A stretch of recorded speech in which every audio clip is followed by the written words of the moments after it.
Bien, buenos días de nuevo a todos. Después de este emotivo acto, ¿no? Pues nos disponemos ahora a abrir la palabra del Señor. No nos hemos puesto de acuerdo, pero ya veréis que el hilo conductor de la reunión también se va a reflejar en la porción de la palabra del Señor que quiero compartir con vosotros. Lo que hemos hecho, lo que acabamos de hacer, cada vez es más raro en la sociedad en la que vivimos. A ver si me funciona ahora la tablet. Ya está, gracias al Señor. A veces es más raro, porque hemos encomendado a este niño, Ángel, ¿no? Y a sus padres a Dios, porque estamos convencidos, ¿no?, de que el Dios en el cual hemos creído es poderoso realmente para guardar a este niño. Pero no solo es poderoso para eso, ¿no?, sino que es un Dios lleno de gracia y de misericordia que le va a bendecir ampliamente en su vida. Pero veremos a lo largo de lo que voy a compartir con vosotros, ¿no?, que esa bendición, que esa misericordia de Dios en su vida no será algo automático. Juan lo ha dicho, ¿no?, hay responsabilidad en la palabra hacia los padres de transmitirles la palabra de Dios, ¿no? Pero al final, como hemos hecho la gran mayoría de los que estamos aquí, Dios nos bendecirá si nosotros nos acercamos a Él, si tenemos un encuentro personal con Él, si cuando Ángel, el niño, cuando sea mayor, ¿no?, tenga un encuentro específico, personal con el Señor, ¿no? Pero decía, ¿no?, que lo que hacemos cada vez es más raro en la sociedad en la cual vivimos, ¿no? El manifestar nuestra confianza en el Dios vivo y verdadero cada vez es más raro en la sociedad en la que vivimos. Las estadísticas nos dicen que las personas que nos rodean en nuestra sociedad, en nuestro país, cada vez tienen menos en cuenta a Dios en sus vidas. El avance de lo que se dice a la sociedad laica es tremendo, ¿no? Pero curiosamente las estadísticas reflejan, ¿no?, que aproximadamente la mitad de la población española, de las personas que nos rodean, dicen o se confiesan cristianas. Sin embargo, la práctica luego religiosa deja mucho que desear. Perdón, Juan, necesito el mando. Decía que luego se contradice, gracias, se contradice con lo que luego hacen en su vida práctica, ¿no? Además, cuando a esas personas le preguntas qué es lo que realmente quieren, tienen un batiburrillo, tienen una mezcla de ideas, ¿no? Paradójicamente, dicen los que saben de estas cosas, la sociedad en la cual vivimos cree en una religión que llaman a la carta, en la cual cada uno se coge lo que le interesa de determinada religión, deja a un lado lo que le traumatiza y se hace una idea de religión, una idea de Dios de acuerdo a su cabeza, ¿no?, a su conveniencia. Decía que cada vez la práctica religiosa cada vez está bajo mínimos y se reflejan en determinadas cosas. Os digo solamente una, ¿no? Cada vez hay menos parejas que se casan, pero es que resulta de que de las que se casan, solo una de cada 10 lo hacen en una ceremonia religiosa. Sin embargo, esto, no sé si estáis de acuerdo conmigo, contrasta con las manifestaciones de la religiosidad popular. Nosotros hemos venido de Tomares y por aquí pues había una romería, ¿no? Y dentro de unos días habrá una romería donde vayan millones de personas, igual me he pasado, pero por lo menos 1 millón de personas, ¿no? Hace poco celebramos la Semana Santa, ¿no? O celebraban la Semana... Bueno, nosotros también la celebramos, pero no de esa manera, ¿no? Y es increíble la cantidad de gente, ¿no?, la cantidad de gente que acude a esos tipos de actos, ¿no? La religiosidad popular, ¿no?, está teniendo un enorme auge en estas últimas décadas, ¿no? Qué contradicción más terrible, ¿no? Hay un divorcio completo entre lo que la gente dice creer y luego su práctica religiosa. Ya lo decía el poeta Antonio Machado, ¿no?, hablando de don Guido el Señor, dice: gran pagano se hizo hermano de una santa cofradía, ¿no? La gente cada vez es más pagana, pero sin embargo participa en ese tipo de cosas de religiosidad popular, ¿no? Bueno, la Biblia nos advierte de que también a los que decimos ser del pueblo de Dios nos puede pasar algo. La palabra de Dios en el libro de Jueces, o Dios mismo, tuvo que decir a su pueblo: mas vosotros me habéis dejado y habéis servido a dioses ajenos. Por tanto, yo no os libraré más. Andad y clamad a los dioses que os habéis elegido, que os libren ellos en el tiempo de vuestra aflicción. La clave es esta. Cada uno se puede hacer la religión que le parezca, hacerse una religión a la carta, y a priori es muy posible que viva feliz. Pero ¿quién será capaz de socorrerle cuando la aflicción llegue a su vida? O como decía Juan, ¿no?, en el día de la angustia, ¿a quién clamaremos? Este es el título de la predicación que quería transmitir esta mañana, ¿no? ¿Quién es capaz de socorrernos en tiempo de aflicción? ¿A quién recurriremos cuando inevitablemente la aflicción, el sufrimiento, los problemas lleguen a nuestras vidas? El pasaje de la palabra de Dios que quiero compartir con vosotros esta mañana deja bien claro que el Señor Jesucristo es el único capaz de socorrernos y de librarnos en el tiempo de nuestra aflicción. Se ha hecho referencia también a este pasaje veladamente en las intervenciones, ¿no?, y en los cánticos, ¿no?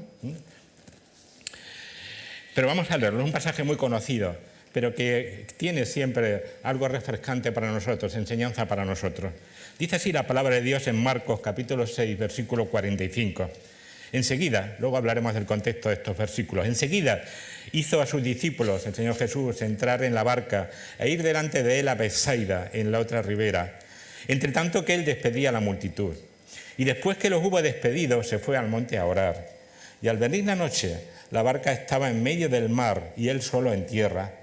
Y viéndoles remar con gran fatiga, porque el viento les era contrario, cerca de la cuarta vigilia de la noche vino a ellos andando sobre el mar y quería adelantárseles. Viéndole ellos andar sobre el mar, pensaron que era un fantasma y gritaron, porque todos le veían y se turbaron. Pero enseguida habló con ellos y les dijo: tened ánimo, soy yo, no temáis. Y subió a ellos en la barca y se calmó el viento. Y ellos se asombraron en gran manera y se maravillaban, porque aún no habían entendido lo de los panes, por cuanto estaban endurecidos sus corazones. Hasta aquí la palabra de Dios, ¿no? Y ojalá produzcan en nuestros corazones el efecto deseado por Dios misma. Bueno, lo que tenemos aquí es un milagro. El Señor hizo muchos milagros a lo largo de su ministerio público.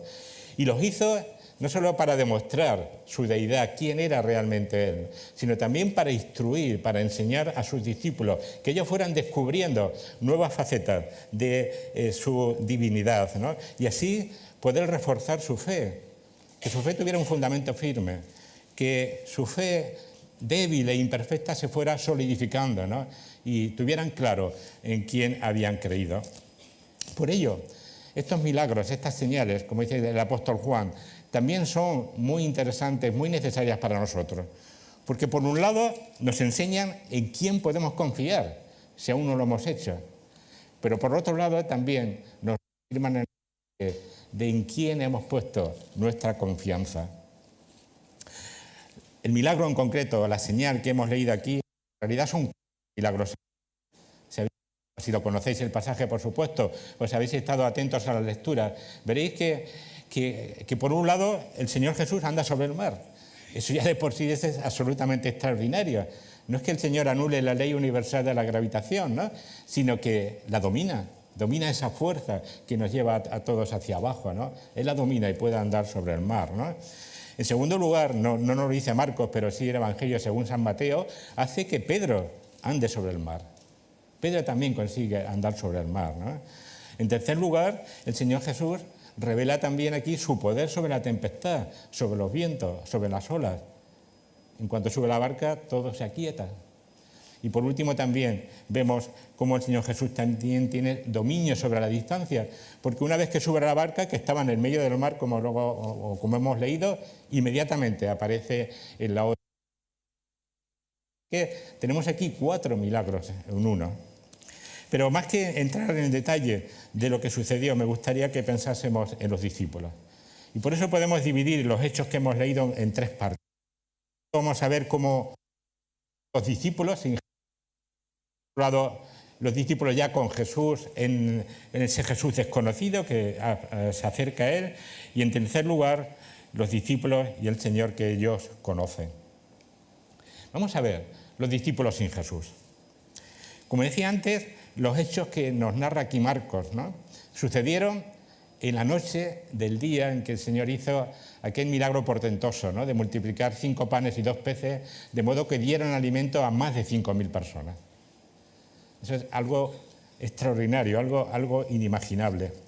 Pero después de esto nos dice Marcos, ¿no?, que el Señor despidió a la multitud que había sido alimentada por él, ¿no?, y mandó a sus discípulos ir en la barca delante de él a la orilla occidental del mar de Galilea. Bueno, ¿por qué el Señor los despidió? Él necesitaba pasar tiempo con el Padre Celestial, orar también por sus discípulos, ¿no? Así que seguro que el Señor, el principal motivo que tenía era de retirarse al monte a orar. Y mientras los discípulos, como hemos leído, en obediencia al Señor, se embarcaron rumbo a la otra orilla del mar de Galilea. Pero esta travesía, como hemos leído, no iba a ser muy tranquila, ¿no? Iba a ser bastante movidita, ¿no? El evangelista Mateo nos dice, en el pasaje paralelo, ¿no?, que habiendo llegado la noche, se levantó una gran tempestad. De modo que la barca estaba en medio del mar, azotada por las olas, porque el viento les era contrario. Así que el Señor estaba en el monte orando, y mientras los discípulos, en obediencia al Señor, recordar, ¿no?, estaban en medio del mar haciendo frente a una enorme tempestad. Pensemos en esa situación. Los discípulos, obedeciendo al Señor, se encuentran solos en una barca azotada por las olas, en medio del mar, en medio de la noche, en medio de la oscuridad, y mientras el Señor solo en el monte orando.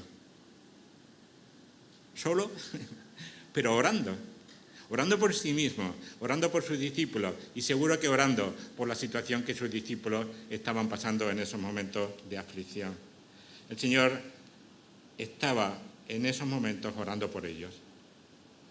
Ellos pasaban una situación muy difícil, estaban afrontando una situación muy complicada, que ponía en riesgo incluso sus vidas, pero el Señor estaba orando por ellos. Y esto hace, ¿no?, que una situación humanamente peligrosa en realidad no lo era, porque en la oración del Señor seguro que estaba incluida la petición de que Dios guardara la vida de sus discípulos para que ellos pudieran cumplir el ministerio que tenían que llevar por delante. ¿No tiene esto mucho de consuelo para nosotros? ¿No hemos tenido que pasar por situaciones difíciles y complicadas, quizá que no hayan puesto en riesgo nuestra vida, pero que nos han puesto en serios aprietos, ¿no? Saber que el Señor ora por nosotros, ¿no?, que el Señor tiene el control de todas las cosas, ¿no?, que en su ministerio ahora en el cielo hacia nosotros incluye la oración por nosotros, nos tiene que llenar de profundo consuelo. Muchos creyentes, muchas iglesias han pasado por situaciones y tienen que afrontar situaciones muy difíciles y de crisis, ¿no? Qué consolador es saber que en esas circunstancias el Señor está en el control y orando por nosotros. Ahora, esta seguridad que podemos tener no anula nuestra responsabilidad, como vamos a ver a continuación en los siguientes puntos, ¿no? ¿Cuál es nuestra responsabilidad? ¿Cuál era la responsabilidad de los discípulos? Lo vamos a ver a continuación, ¿no? El segundo punto que decía es los discípulos con el Jesús desconocido. Mateo 14:24 nos dice que la barca era literalmente torturada, azotada o acosada por las olas. Mateo seguro que estaba también allí en la barca, ¿no? O pasó por esa circunstancia. Por eso añade detalles muy específicos en su relato, ¿no? Y esta palabra que utiliza aquí de acosada tiene el sentido de piedra de toque. Mateo y también Marcos, ¿no?, son conscientes de que esa situación por la que estaban pasando era una piedra de toque. Esa situación iba a revelar lo que había en el corazón de ellos realmente. El Señor permite que pasemos por circunstancias difíciles para que se revele lo que hay en nuestro corazón. Ciertamente el acoso, ¿no?, el azote, la tortura que suponen las olas, no son agradables. Pero el Señor va a sacar algo bueno de eso, porque va a revelar lo que hay en nuestro corazón y dependerá de nuestra respuesta, que sea de bendición o no. Así que Marcos también utiliza esta misma palabra, los discípulos eran acosados por las olas mientras remaban para llegar a la otra orilla. Y fue entonces, en la situación más crítica, cuando el Señor se acercó a ellos. Quizás nos preguntamos, bueno, si el Señor estaba viendo lo que estaba pasando, ¿por qué no se acercó en la primera vigilia?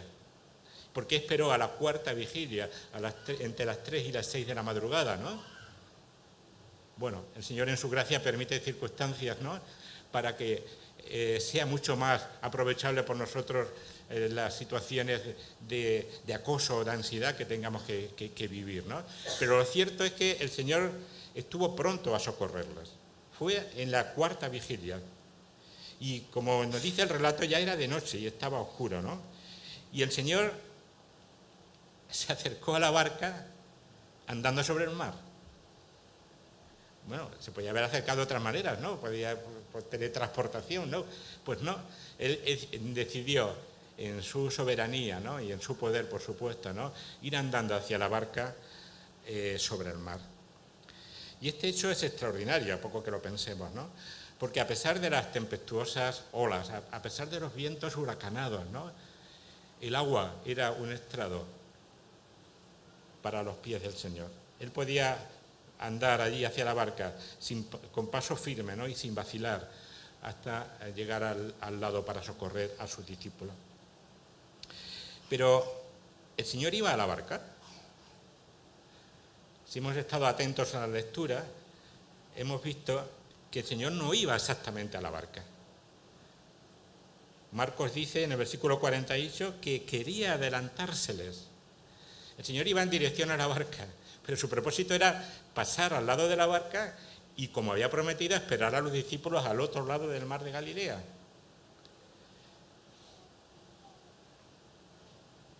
Este detalle es importantísimo. El Señor, andando sobre las aguas, llegó al lado de la barca, dándole a sus discípulos, o bondadosamente dándole a sus discípulos la oportunidad de invitarle a subir a bordo. Si los discípulos no le hubieran permitido o no le hubieran invitado al Señor a subir a la barca, seguramente el Señor hubiera pasado de largo. Y esto es un punto muy importante, porque Dios quiere hacer grandes cosas con nosotros, pero no elimina nuestra responsabilidad, no elimina nuestra voluntad. El Señor estaba dispuesto a ayudar a sus discípulos. Estaba garantizado que ellos iban a ser salvos de la tormenta, porque el Señor le había dicho que los vería al otro lado del mar de Galilea, Pero el que invitasen al Señor a entrar en su barca le redujo, podríamos decir, el tiempo de acoso, el tiempo de tortura de las olas. El Señor quiere hacer de nosotros unas nuevas criaturas, pero no lo va a hacer sin nuestro consentimiento. El Señor nos da a cada uno de nosotros la oportunidad de que le invitemos a subir a nuestra barca, pero si no queremos hacerlo, Él no nos va a forzar y pasará de largo. En el contexto de la salvación pasa lo mismo. Me venía a la mente Juan capítulo 3, versículos 18 y 19. Aquí están recogidas unas palabras que todos debíamos de tener en cuenta. Decía el Señor, dice Juan, en el que en Él cree no es condenado, pero el que no cree ya ha sido condenado, porque no ha creído en el nombre del unigénito Hijo de Dios. Y esta es la condenación, que la luz vino al mundo y los hombres amaron más las tinieblas que la luz, porque sus obras eran malas. Dios quiere salvarnos de pura gracia, como hemos recordado hace un momento. Quiere salvarnos totalmente gratis. Pero si nosotros no aceptamos la salvación que Dios nos ofrece, el regalo que Dios nos ofrece en Cristo Jesús, estamos rechazando el camino de salvación que Él nos ofrece. Nos estamos condenando a nosotros mismos. Pero no quiero perder el hilo conductor de que el Señor es poderoso para socorrernos, Y por eso es importante que meditemos un poquito, en cómo se reflejan aquí, los atributos divinos. En primer lugar, vemos su conocimiento.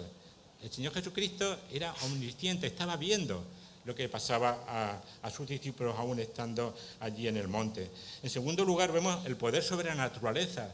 Él tiene poder para parar los vientos y las olas, ¿no? Y que sean un suelo donde él pueda andar, ¿no? En tercer lugar, vemos su amor. Ese conocimiento del Señor y ese poder del Señor no puede desligarse de su amor. El amor que sentía en particular para sus discípulos. Ellos tenían una fe imperfecta, una fe incluso débil. Estaban muy lejos de ser perfectos. Pero el Señor les socorrió, estuvo pronto a socorrernos. Y eso también es algo importante para nosotros. Podemos tener una fe débil, una fe imperfecta, pero el Señor nos sigue ofreciendo su amor, nos sigue ofreciendo su gracia, nos sigue ofreciendo su misericordia. Y sobre todo, ese amor del Señor le lleva a socorrer a sus discípulos en un momento terrible de aflicción. Sí, como decía antes, el Señor esperó a la cuarta vigilia, pero estuvo pronto a socorrer a sus discípulos, estuvo pronto a socorrerlos, ¿no? Pero si ellos se dejan ayudar, como hemos visto, ¿no? Y por último, ¿no?, quisiera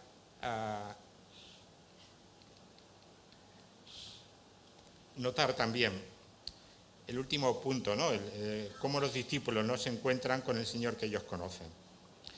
Hemos leído, ¿no?, que en el medio de la tormenta y de la oscuridad los discípulos ven acercarse a la barca algo que parece un hombre y que viene andando sobre las aguas. Cualquiera en su sano juicio diría, esto no puede ser un hombre, ¿no? ¿Qué hombre es el que anda por la noche tranquilamente por las aguas cuando además están revueltas? No puede ser un hombre verdadero, porque un ser humano no puede andar sobre el agua y más en esas condiciones. Así que los discípulos pensaron que lo que veían era un fantasma y tuvieron miedo. En el Nuevo Testamento y también, por supuesto, en el Antiguo Testamento, ¿no?, se menciona a muchas personas que eran supersticiosas. Los discípulos también estaban aquí bajo la influencia de creencias irracionales, fuertemente arraigadas en las personas, de espíritus, de cosas de ese tipo. Hoy en día es enorme, es el auge que están teniendo las ciencias ocultas y la superstición. Ayer mismo entrábamos en una librería, ¿no?, y lo primero que nos aparece es una chica que está vendiendo libros sobre ciencias ocultas y haciendo propaganda, ¿no? Si vais a un centro comercial, hace poco entrábamos en otro, pues hay un puesto allí de donde te echan las cartas y te leen la Buenaventura y te leen la mano y todo este tipo de cosas, ¿no? Es tremendo el auge que está habiendo en este mundo en que vivimos de las ciencias ocultas y la superstición. Incluso, para nuestra tristeza, personas que se confiesan o que dicen ser cristianas, ¿no?, consultan a medium, tienen creencias supersticiosas, creen en el tema de los espíritus, consultan el horóscopo, ¿no?, y cosas de ese tipo. Cuán imperfecta y pequeña era la fe de los discípulos, ¿no? Ellos están mirando a Jesús que viene andando sobre las aguas y no se les ocurre otra cosa que pensar que es un fantasma, que es un espíritu. Pero no se quedan ahí, sino que además, presas del pánico, se ponen a gritar. Estaban turbados, literalmente estaban estremecidos, trastornados, confundidos en su corazón y en su mente. ¿Quién de nosotros en una experiencia similar, hasta cierto punto, a la que estaban pasando por los discípulos, no ha sentido pánico? ¿Quién ante una situación desesperada no ha gritado, Señor, sálvame? Pero eso no justifica, ¿no?, la superstición y la irracionalidad de los discípulos, ¿no? Bueno, ¿qué salidas podemos tener en situaciones similares? Hemos recordado hace un rato, ¿no?, la memorable institución de la Cena del Señor, ¿no?, de la última cena, ¿no? Y el Señor, en ese contexto del aposento alto, enseñando a sus discípulos, les dio las claves. Usando el mismo verbo que utiliza aquí Marcos, ¿no?, ser turbado, dijo, no se turbe vuestro corazón. ¿Creéis en Dios? Creed también en mí. ¿Cómo responde el Señor a la turbación de sus discípulos? Marcos nos dice que la respuesta de Jesús fue inmediata. Y en un tono amable y afectuoso les dijo, ten ánimo, o tened ánimo, yo soy, no temáis. El Señor Jesús les dijo exactamente las palabras que ellos necesitaban para borrar ese miedo irracional nacido de la superstición que albergaban en sus corazones. Las palabras de Jesús tuvieron un efecto inmediato. El terror y el temor desaparecieron y se cambiaron en gozo y alegría. El Señor, como hemos leído, subió a la barca, el mar se aquietó y los discípulos se llenaron de asombro. Pero aquí quisiera que pensáramos un poquito. ¿Por qué los discípulos se llenaron primero de terror y después de asombro? Marcos nos dice que eso sucedió porque sus corazones estaban endurecidos. Su fe era imperfecta porque en su corazón había dureza. Ellos no habían entendido en su completa dimensión el milagro que habían presenciado de la multiplicación y los panes de los peces. Porque si lo hubieran entendido, hubieran llegado a la conclusión de que el Señor no es solo poderoso, ¿no?, para crear de la nada alimentos, ¿no?, sino que tenía el control absolutamente sobre todos los elementos de la naturaleza, incluyendo los poderosos vientos, ¿no?, y las olas del mar. Los discípulos estaban sumidos en una especie de adormecimiento espiritual, de manera que no se les ocurrió preguntarse primero quién era el que venía hacia ellos, sino que se llenaron de pánico. Una y otra vez el Señor Jesucristo tuvo que intentar despertar a sus discípulos de ese adormecimiento espiritual. Nosotros tampoco estamos libres de ese adormecimiento espiritual. La Escritura nos advierte de que podemos llegar a una posición en que nuestro discernimiento espiritual se endurezca, se petrifique, se embote, y que de esa manera lleguemos a ser insensibles a la palabra de Dios. En estos días hacía referencia a la Semana Santa antes, ¿no? Como sabéis, por accidente han ardido 3 imágenes, ¿no? Y a algunas se le ha quemado el brazo, a otras se le ha quemado la cara, a otras el vestido, ¿no? Y me asombraba, ¿no? Digo, bueno, si realmente hubiera ahí divinidad, no sé, se hubiera desatado, no sé, un cataclismo, ¿no? Pero aquello ardió. Y lo que más me asombra es que la gente no reflexione, ¿no?, en que aquello es un trozo de madera que ha ardido, o una escayola que una bonita que se destruye. Es un riesgo que nos dice la palabra de Dios aquí, ¿no? Podemos ir adormeciéndonos espiritualmente de manera que ya la palabra de Dios no produzca en nosotros el efecto deseado y seamos insensibles a esa palabra de Dios. Nuestra vida será espiritualmente infructuosa y estaremos sumidos en un sopor espiritual fruto de nuestra negligencia pecaminosa de no reflexionar y meditar en la voluntad de Dios para nuestras vidas. ¿Y qué pasará entonces?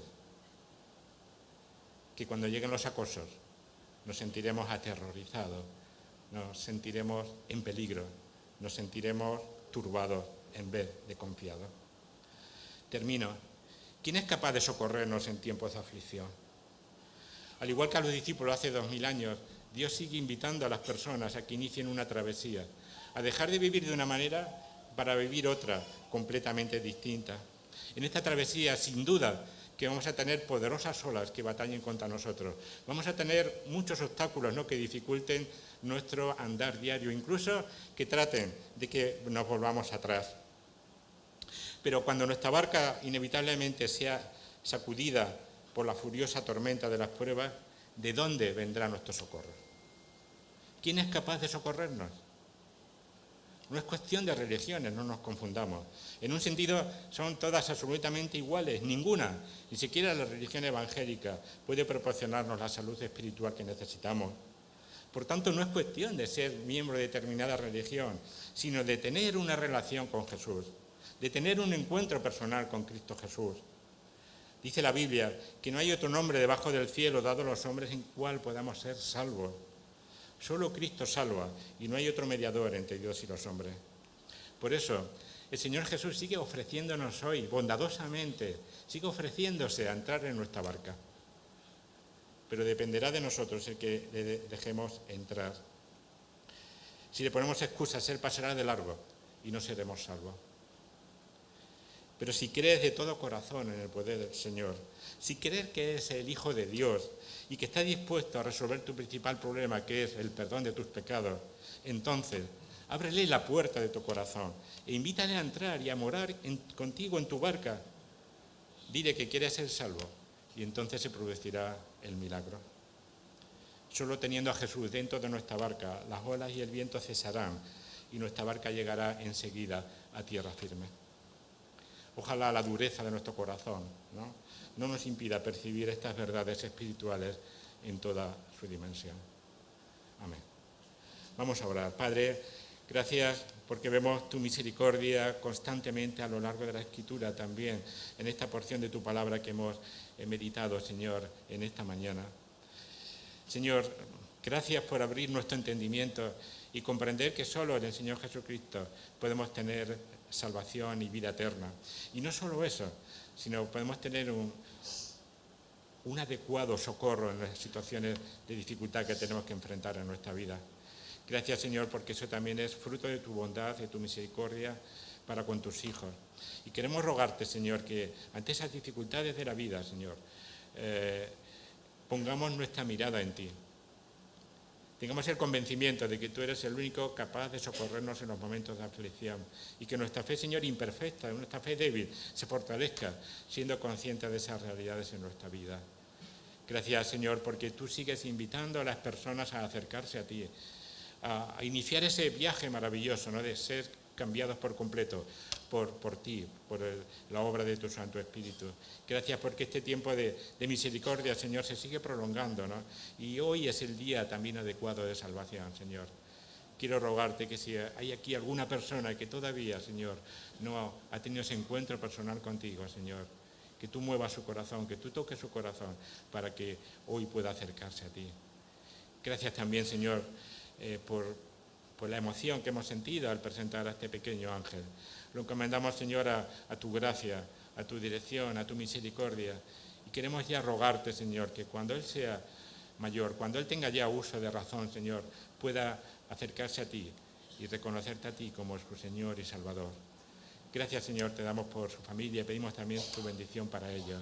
Y rogamos, Padre, que tú les guíes en esta labor tan importante de transmitirle, Señor, su fe a su Hijo.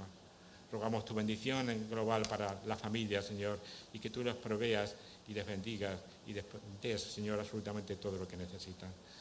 Te lo pedimos, Señor, en el convencimiento de que tú eres el único que puede socorrernos y auxiliarnos en nuestra vida práctica y nuestra vida diaria. Gracias, Señor, por esa confianza y queremos ser agradecidos a ti y lo hacemos todo en el nombre de nuestro Señor Jesucristo. Amén.